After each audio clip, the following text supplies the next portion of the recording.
गठबंधन पर खूब बरसे। सीएम योगी ने दोनों पार्टियों के गठबंधन पर सवाल उठाए। उन्होंने कहा कि नफरत की फसल काटने वाली कांग्रेस और एनसी की सियासी जमीन सदा के लिए बंजर हो गई है।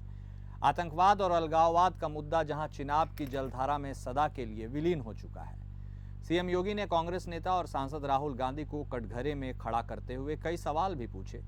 सीएम योगी ने कहा कि भारत के मुकुट जम्मू कश्मीर से अनुच्छेद 370 और आर्टिकल 35A का कलंक मिटाने के साथ ही भारतीय जनता पार्टी ने विधानसभा चुनाव के प्रति अपनी प्रतिबद्धता प्रकट की थी। अब जम्मू कश्मीर में विधानसभा चुनाव की तिथियां घोषित हो चुकी हैं।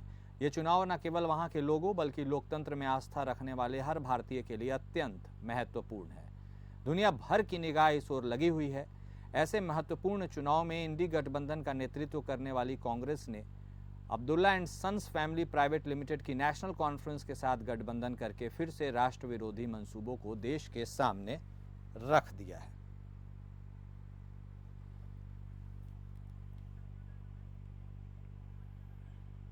जम्मू कश्मीर की आबो हवा बदल चुकी है, मुद्दे बदल चुके हैं। आतंकवाद और अलगाववाद का मुद्दा चुनाव की धारा में सदा के लिए विलीन हो चुका है। अब वहां विकास, रोजगार और पहचान की बात हो रही है, तो स्वाभाविक रूप से वोट के इन सौदागरों को कैसे अच्छा लग सकता है। और कांग्रेस का यह दुरभिसंधि कांग्रेस से इन प्रश्नों को पूछने के लिए हमें मजबूर करता है। और इसीलिए मैं कांग्रेस के नेता से राहुल गांधी से पूछना चाहूंगा कि वह देश के सामने इन प्रश्नों का जवाब दें। श्री राहुल गांधी से पूछना चाहता हूं कि क्या कांग्रेस नेशनल कॉन्फ्रेंस के जम्मू कश्मीर में फिर से अलग झंडे की घोषणा का समर्थन करती है? क्या राहुल गांधी और कांग्रेस पार्टी धारा 370 और आर्टिकल 35A को वापस लाकर जम्मू कश्मीर को फिर से अशांति और आतंकवाद के युग में धकेलने के जम्मू कश्मीर नेशनल कॉन्फ्रेंस के घोषणा का समर्थन करती है? तो जम्मू कश्मीर में चुनाव की तिथियां घोषित होने के बाद राजनीतिक रसाकशी अब अपने चरम पर पहुंचने लगी है और कश्मीर में गठबंधन के सवाल पर अब बवाल मचना शुरू हो गया है। आज इसी मुद्दे पर बातचीत करने के लिए हमारे साथ 3 खास मेहमान इस वक्त जुड़ चुके हैं। हमारे साथ नेशनल कॉन्फ्रेंस की तरफ से नीलोफर मसूद जुड़ी हुई हैं। इसके साथ ही हमारे साथ कांग्रेस की तरफ से राकेश सिंह यादव जी जुड़े हैं और वहीं बीजेपी की बात करें तो शांत प्रकाश जाटव साहब हमारे साथ जुड़ चुके हैं। आप तीनों खास मेहमान का स्वागत है सर हमारे शो में। सबसे पहला सवाल जाटव साहब आप ही से करते हैं। कांग्रेस किसी से गठबंधन करे और कांग्रेस यदि गठबंधन करे तो आपको दिक्कत क्या है? देखिए, हमें कांग्रेस के गठबंधन से और किसके साथ गठबंधन कर रहे हैं इससे किसी प्रकार का कोई गुरेज नहीं है, कोई हमें फर्क नहीं पड़ता। मगर चूंकि वो चुनाव में जा रहे हैं और जाहिर सी बात है कि चुनाव में जा रहे हैं तो उनकी जो आइडियोलॉजी है और किस आइडियोलॉजी के लोगों के साथ में उनका गठबंधन है, इस चीज का वहां के आवाम को बताना कि इन लोगों की मंशा क्या है, इनके पीछे इनका मकसद क्या है, ये बताना और उस पर चर्चा करना वो हमारी नैतिक जिम्मेवारी भी बनती है। क्योंकि हमने कश्मीर की जो हालात जो अब सुधारी है, जो बहुत कितने वर्षों से जो हालत खराब थी, उसको आज जो है वो खूबसूरत कश्मीर के रूप में हमने तब्दील किया है। उसी खूबसूरती को ये फिर दागदार बनाने का जो है ये जो गठबंधन बना है, उस विचारधारा का ये गठबंधन है। सर, चुनाव की तिथियां घोषित हो गई तो पॉलिटिकल पार्टीज तो कंटेस्ट करेंगी ना सर। वो अपनी पॉलिटिकल पार्टी एग्जिस्टेंस में है। अब वो जनता देखेगी किसे चुनेगी, जिसे जनता पसंद करेगी वो आएगा। उसमें क्या दिक्कत है सर? चुनाव इसीलिए तो होते हैं। मैंने कहा ना कि ये जिस तरीके से 370 और 35A हटाने की बात इन्होंने कही है। हाँ। और क्या नाम है, नेशनल कॉन्फ्रेंस से और कांग्रेस जो है उनका पूरा समर्थन दे रही है। और सही मायने में नेशनल कॉन्फ्रेंस जो है वो कश्मीर के लिए नहीं बल्कि पड़ोसी देश पाकिस्तान के लिए काम करती है, ये समझ में आता है। क्योंकि आप इनके तमाम पहले के बयान देखें, जिस तरीके से इन्होंने हमेशा जो फारूक अब्दुल्ला और उनके बेटे हैं उन्होंने जिस तरीके से बयान दिए हैं, वो हमेशा जो है ना वो पाकिस्तान परस्त ही दिए हैं। वो मैं समझता हूं कि वहां पर जो पहले 2 झंडे थे उसी का जो कश्मीर का अलग झंडा चाहते हैं, उन्होंने कहा कि 370 को हम तार कर देंगे। राहुल जी ने भी कहा कि हम 370 को खत्म कर देंगे। आज ये मिलकर के जो कश्मीर विकास की ओर दौड़ रहा है, दुनिया में अपना परचम लहराने के लिए आगे बढ़ रहा है, वहां पर जो 30 साल से 35 साल से सिनेमा हॉल नहीं चल रहे थे, आज वहां पर जो है ना सिनेमा हॉल चलने शुरू हो गए। वहां पर अच्छे शॉप्स और तमाम तरीके का व्यवसाय बढ़ गया है।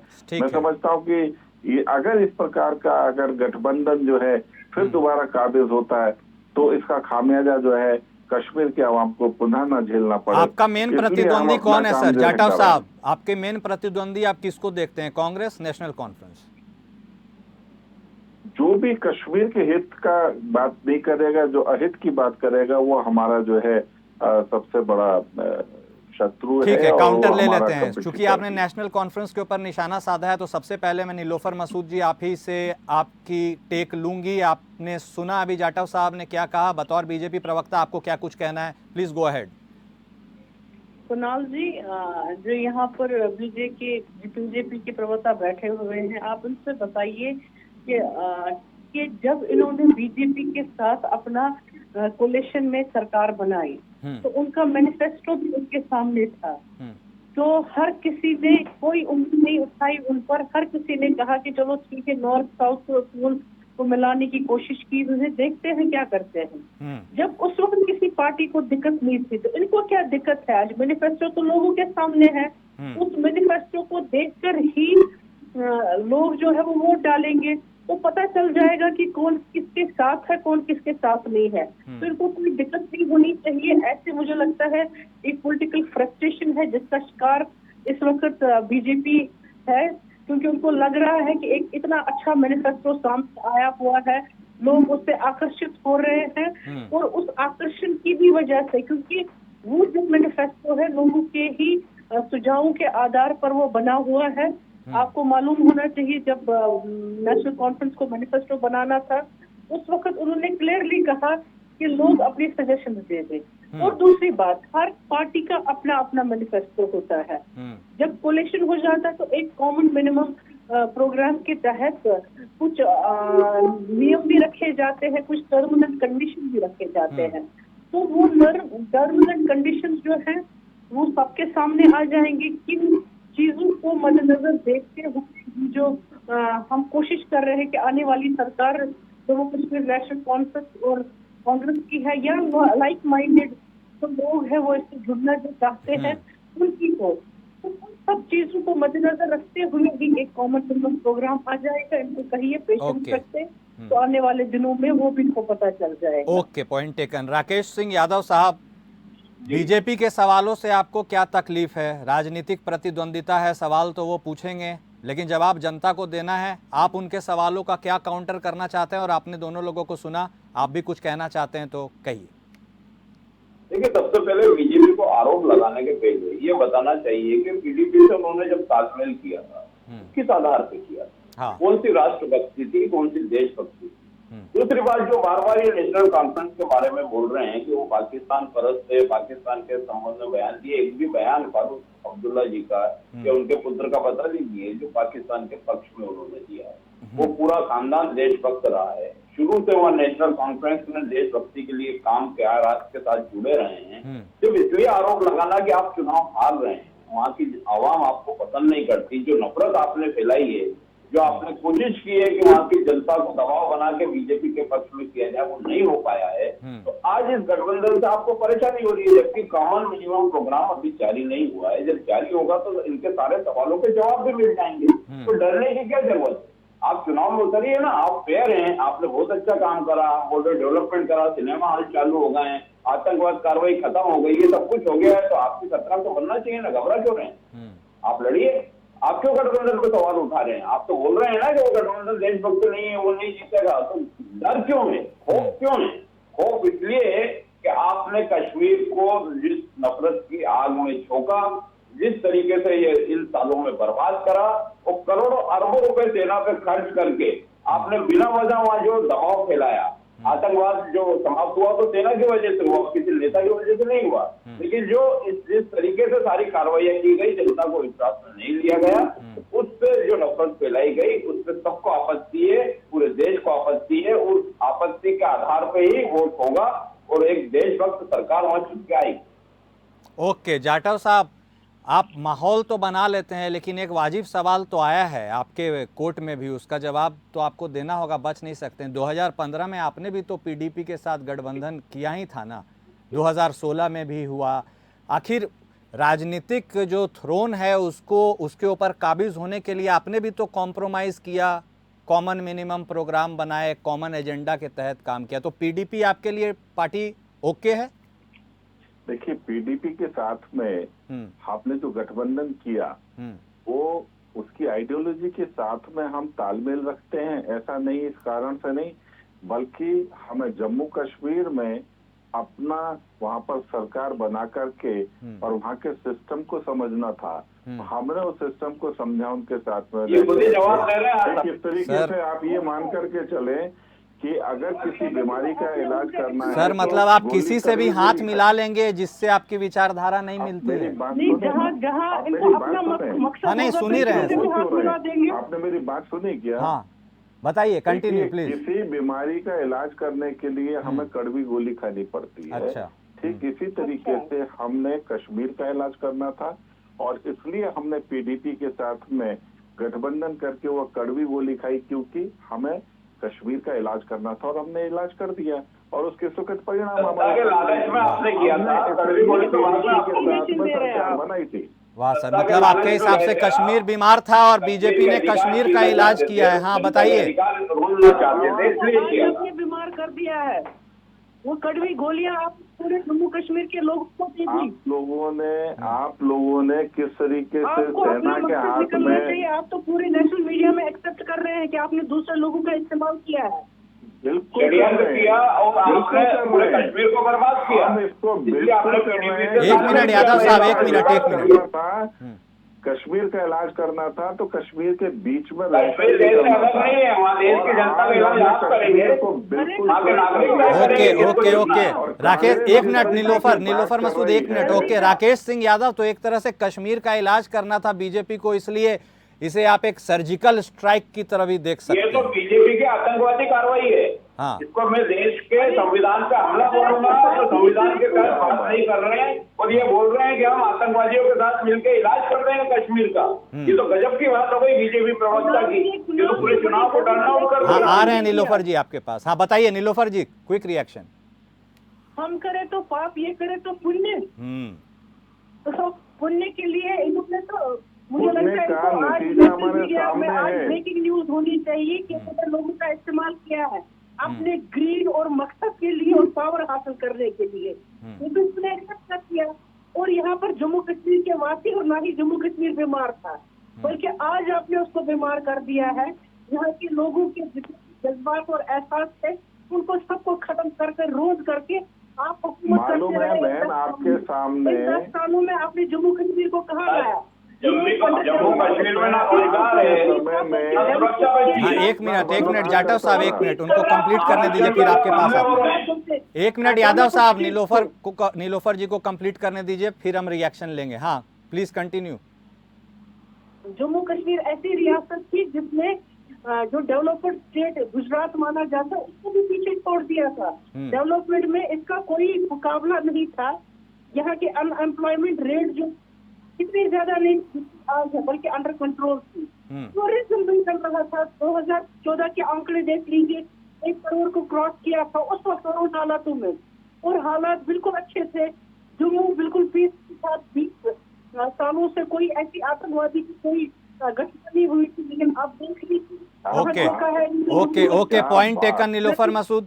अब एक बार जल्दी से आपका भी कोई सवाल है राकेश सिंह साहब पूछ लीजिए, फिर जाटव साहब को हम लोग के पास चलेंगे और वो अब जवाब देंगे। राकेश सिंह साहब कोई सवाल है? ये तो इन्होंने स्वीकार किया कि हमने जम्मू कश्मीर में पीडीपी से इसलिए तालमेल किया था कि हमें जम्मू कश्मीर की जनता पे वहाँ कब्जा करना है, राजनीतिक रूप से सत्ता हासिल करना है। जम्मू कश्मीर का विकास या वहाँ की व्यवस्थाएं करना इनका उद्देश्य नहीं था। साफ तौर पर उद्देश्य था कि कैसे भी वहाँ सत्ता हासिल की जाए और बीजेपी का परचम फहराया जाए, देश का परचम नहीं फहराना चाहते थे। ये वो साफ और स्पष्ट हो गया। ठीक है जाटव साहब, अब आपके पास बोलने का पूरा मौका है, बताएं। देखिए, हमारे एनसी के और कांग्रेस के दोनों प्रवक्ता, मुझे लगता है या तो वो सुन नहीं पा रहे हैं या अपनी बात कह करके अपनी इस मुख्य बात को दबाना चाह रहे हैं। 2014 से पहले वहां पर 2 झंडे थे, इनको अच्छी तरह पता है। वो हमारे बाद में अब वहां पर सिर्फ तिरंगा फहराया जाता है। लाल चौक पर तिरंगा फहराना अपने आप में एक बहुत बड़ा जटिल काम हुआ करता था। आज गर्व के साथ में वहां पर लाल चौक पर बच्चे जो हैं तिरंगा झंडा भी फहरा रहे हैं और देश के गीत भी गा रहे हैं, राष्ट्रगान भी गा रहे हैं। और एक दौर था वहां पर जिस तरीके से दोपहर को नमाज के बाद में पथराव किया जाएगा और आप लोग अपने अपने, तो मैं कई बार गया तो मुझे जो है मैं एयरपोर्ट 1 बजे से पहले पहुंचना होता था क्योंकि उसके बाद में पथराव शुरू हो जाएगा। हालत ये थे। इन लोगों ने जो वहां पर जो हालात पैदा किए थे, सेना के हाथ में, ये अभी सेना के बारे में बात कर रहे हैं, सेना के हाथ में इन्होंने आतंकवादियों से निपटने के लिए गुलेल दे रखी थी। मतलब दुर्भाग्य, इससे बड़ा क्या दुर्भाग्य होगा। और बच्चे, जो नौजवान बच्चे हैं, उनको वहां की जो अलगाववादी ताकतें हैं वो पैसे दे करके पथराव करने के लिए और पथराव कराती थी। ठीक है सर, तो आपको अपने ऊपर तो जाटव साहब आप कॉन्फिडेंस है ना कि आपने जो इतना विकास किया, चीजों को रिस्टोर किया, तो जनता अब आपके साथ खड़ी है, इतना कॉन्फिडेंस लेके आप चुनाव में उतर रहे हैं ना? हमें कॉन्फिडेंस है वहाँ की जनता के ऊपर। ओके। और मैं समझता हूँ कि उस बुरे दौर को दोबारा नहीं मौका देगी वहां पर स्थापित होने के लिए। हमें वहां की जनता पर भरोसा है। क्योंकि जिस तरीके से वहां पर डेवलपमेंट के काम हो रहे हैं, रेल मार्ग, सड़क मार्ग वहां पर कितना बेहतरीन तरीके से वहां पर एस्टेब्लिश हो चुका है, उन सब चीजों को देख करके मैं समझता हूँ कि जनता जो है इस वक्त जो कश्मीर में विकास हो रहा, पूरे जम्मू कश्मीर में, उस विकास में किसी भी तरीके से ऐसी बाधा पैदा करने वाली सरकारों को मौका नहीं देगी, ऐसे लोगों को मौका देगी। राकेश सिंह साहब, बीजेपी के अनुसार आपकी यात्रा सुलभ नहीं है, बहुत कठिन है, क्योंकि बीजेपी ने जो विकास की मिसाल वहां पर पेश की है उससे लोगों को, वहां के लोगों को कॉन्फिडेंस आ गया है कि कश्मीर एक बार जिस तरह के त्रासदी से गुजर रहा था और अब वहां पर जाटव साहब के अनुसार सब कुछ गोल्डन है। तो आपके लिए क्या यह चुनाव आसान है या कठिन है, कैसे देखते हैं? बीजेपी को अगर कॉन्फिडेंस होता तो इतनी जल्दी देश के गृह मंत्री और अन्य नेता जो तालमेल बना है जम्मू कश्मीर पे, उस पर आपत्ति नहीं दर्शाते। वही एक डर, एक खौफ है कि वो जम्मू कश्मीर में सत्ता में नहीं आ सकते। ये तो जाहिर हो गया है, जिसको डर होता है वो पहले चिल्लाने लगता है। कांग्रेस ने तो कुछ नहीं बोला, नेशनल कॉन्फ्रेंस ने अपना कॉमन मिलिट्री प्रोग्राम की चर्चा की, वो जारी होने वाला है। हम वहाँ के स्थायी मुद्दों पे चुनाव लड़ रहे हैं, रोजगार के मुद्दों पे, वहाँ के विकास के मुद्दों पे, जो नफरत फैलाई है उसको समाप्त करना है। सारे मुद्दे वो हैं जो देश हित में। लेकिन बीजेपी किन मुद्दों की बात कर रही है? अभी ये बात कर रहे थे कि वहाँ 2 झंडे थे, वो संविधान के अंतर्गत थे, वो समाप्त हुए, अच्छी बात है। इसके पहले तो आरएसएस भी कभी तिरंगा नहीं फहराया था 2000 के पहले, वो बीजेपी की मात्र संस्था है, वहाँ भी 2 झंडे थे। तो क्या आरएसएस राष्ट्रद्रोही है? ये तो नहीं हो सकता ना। तो ये सब व्यवस्थाएं, नियम, कानून, धाराएं समय के अनुकूल बदलती रहती हैं, आती रहती है, जाती रहती है। उसको ये बोलना कि इससे ही देश बदल गया, इससे कश्मीर बदल जाएगा, ये नहीं होता है। डेवलपमेंट और नफरत को समाप्त करना प्रमुख मुद्दा होता है, रोजगार देना प्रमुख मुद्दा, उसमें बीजेपी असफल है। इसलिए वो ऐसी बातों को सामने लाती है जिससे कि नफरत फैले, उसको वोट मिले, लेकिन अब नहीं हो पाएगा वो। ठीक है, वो वहां से विदा होने वाले। ठीक है, मैं एक क्विक, जनता के मन में ये सवाल है जाटव साहब, आप जल्दी से इसका जवाब दीजिएगा कि आपने तो अब कश्मीर का इलाज कर दिया है और जिसलिए आपने पीडीपी के साथ गठबंधन किया था अब उसका मकसद पूरा हो गया है। गिवन अ चांस, अगर आप फिर से उस सिचुएशन में लैंड होते हैं तो अब तो पीडीपी के साथ कोई गठबंधन नहीं करिएगा ना, या करिएगा? बता दीजिए। देखिए, मैं इस बारे में या किसी भी सूरत में मैं ये नहीं कहूंगा कि हम किसके साथ गठबंधन करेंगे। जो हमारी विचारधारा के साथ, मतलब इलाज अभी करना बाकी है, पूरा नहीं हुआ है। नीलोफर मसूद, मेरी बात जल्दी से सर, जल्दी से जाटव साहब 10 सेकेंड। हमारी विचारधारा का जो भी कोई भी 1 मिनट यादव साहब, जल्दी से। जम्मू कश्मीर के लोगों पे नफरत फैलाने में ओके जाटव साहब जल्दी से, हाँ जल्दी से कंप्लीट कीजिए। देखिए, हमारी विचारधारा के कोई भी व्यक्ति वहाँ पे, कोई भी ऑर्गेनाइजेशन अगर हमारे साथ खड़ी होती है, पीडीपी आपके विचारधारा की, ठीक है। ओके नीलोफर मसूद, अब आपकी क्या स्थिति है? कांग्रेस के साथ आपका कोएलिशन हो गया है, आपको क्या लगता है आने वाले चुनाव में आपका झंडा बुलंद होगा या विपक्ष की कुर्सियां आपका इंतजार कर रही हैं? नीलोफर मसूद। वो तो आने वाला वक्त ही बताएगा। आप थोड़ा सा पेशेंस रखिए और हमें उम्मीद है जो 60 और 30 का आंकड़ा या जिस पर कोलेशन हो गई है, तो मैं उम्मीद करती हूँ कि आने वाले दिनों में जो कोलेशन का झंडा है, जिसमें ओपन सबके लिए अभी भी दरवाजे हैं, वो बुलंद होगा। मतलब पीडीपी तो हॉट केक बन गई है, लेकिन एक बात और है जाटव साहब, अभी भी तो केंद्र शासित प्रदेश ही है ना, आपके एलजी तो वहां रूल करेंगे ही, तो सरकार किसी भी बन जाए, पावर में तो जो सेंटर में होगा वही रहेगा। माननीय अमित शाह जी ने कहा कि राज्य का दर्जा नहीं दिया जाएगा, तब तक तो जो है एलजी ही वहाँ पर जो है व्यवस्था देखेगी। हाँ। तो ओके राकेश सिंह यादव साहब, अब आपका एनसी के साथ गठबंधन हो गया है, अब बस प्रत्याशियों के नाम की घोषणा और सीट अलॉटमेंट का इंतजार है। ऐसे में अब आप भी बता दीजिए कि आने वाले चुनावों से आपको क्या कुछ निकलता हुआ नजर आ रहा है और आपके लिए क्या स्कोप है? देखिए, देश में एक संदेश जाएगा कि जिस जम्मू कश्मीर को लेके बीजेपी हमेशा तमाम तरह की बातें करती थी और इतनी बड़ी बड़ी बातें करती थी कि 14 के आने के बाद ऐसा हो गया वैसा हो गया, जब ये वहाँ रिजल्ट आएंगे तो कांग्रेस और एनसीपी की सरकार बनेगी नेशनल कॉन्फ्रेंस की मिलके, तो इस देश में एक सीधा संदेश जाएगा कि किसने सच बोला और किसने झूठ बोला। सच और झूठ का पर्दाफाश इसके नतीजों से होगा और उसका असर देश के अन्य चुनाव पे सीधा जाएगा। ओके, तो हर बार की तरह जनता इस बार डिसाइड करेगी कि अपने अपने वादे दावे सबके हैं, लेकिन जनता के मिजाज में क्या है। आप तीनों खास मेहमान हमारे साथ जुड़े, आपने बेबाकी से अपनी बातचीत रखी, इसके लिए आपका धन्यवाद। और अब चूंकि चुनाव के तारीखों का ऐलान हो चुका है और अब बस जनता के वोट की बारी है, और ये जितने वादे दावे किए जा रहे हैं इनको असलियत में जनता कितनी तरजीह देती है, ये 4 अक्टूबर के नतीजे बताएंगे कि आखिर जम्मू कश्मीर में इस बार सरकार बनती है तो किसकी बनती है। हमारे साथ इस खास पेशकश में अभी के लिए इतना ही। नमस्कार।